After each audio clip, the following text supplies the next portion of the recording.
Hello to my third, fourth, and fifth graders. Over the past few weeks since we've started school, you have worked in Microsoft Sway, and you have also worked on Microsoft PowerPoint.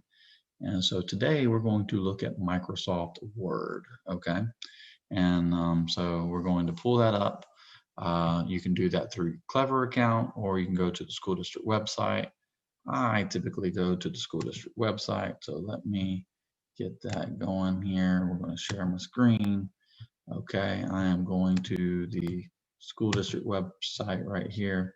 I'm on the staff page, but you can click on families and students, and right there is Microsoft Office 365.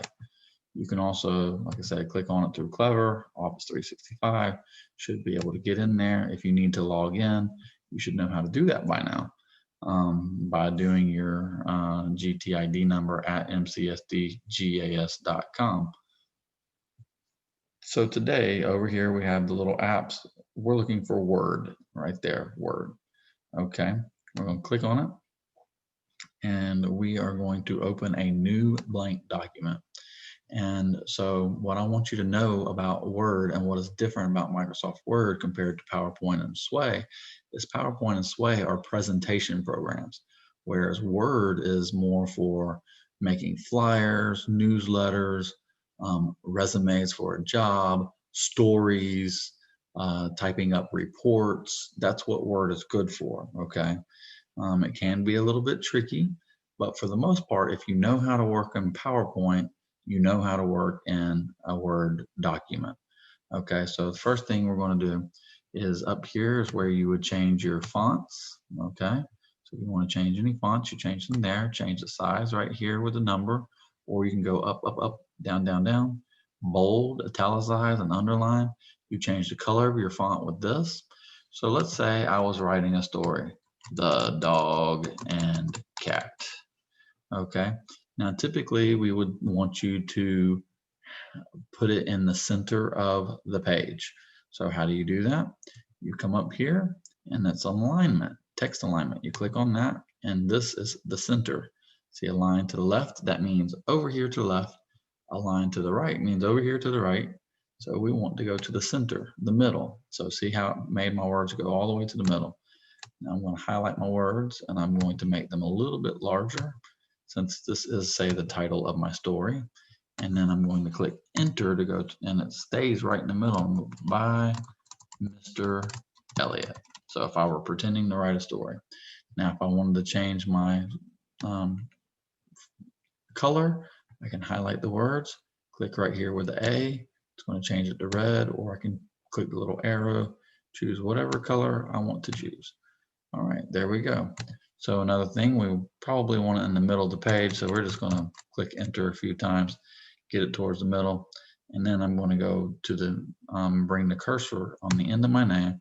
I'm going to press enter several times again until we get to the page break. See this right here? This is going to be the page break. See, it says page 1 right there. We're going to go down, and there's the dotted line for the page break. And now right here in the corner, you see it says page 2 of 1, which is weird because we're on page 2 now. So click enter. Okay. So now if I'm going to start typing my story, I don't need to have the alignment in the center. We need it back to normal. So on the left. Then when we start typing a paragraph, you know, when you start writing a paragraph, you always have to have an indent. So in order to do that on the computer, there is a key on the top left side of your keyboard. That's the tab button, T-A-B, tab. I click on it and it gave me 5 spaces.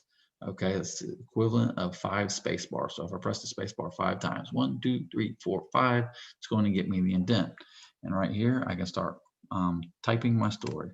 There was once a cat and dog. Oh, I see that my words are in bold, and you don't want your words to be in bold when you're typing. So I'm going to highlight them, press bold. That takes the bold off. I'm going to go back to the original size of the font. Okay. They did not get along at all. I don't know why they didn't get along. This is their story. Okay, so we're pretending that we're writing a story.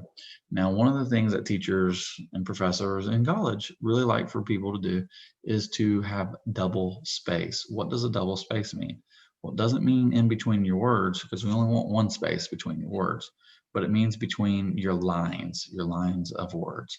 So that means you would want to be down here and you click enter and oh, it really messed that up. So that's why you don't want to go try and press it on your own because like I said, it can be a little bit quirky. So what we're going to do is we're going to have our cursor right here at the front of our words, and we are going to click on layout, okay, layout. And then we're going to go over here to these three dots. I'm going to click on that where it says more options, and we want paragraph options. And then right here it says line spacing. See spacing? Line spacing. We want to click on this and we want to do double space. When I click OK, now look, automatically there is a space between our two lines.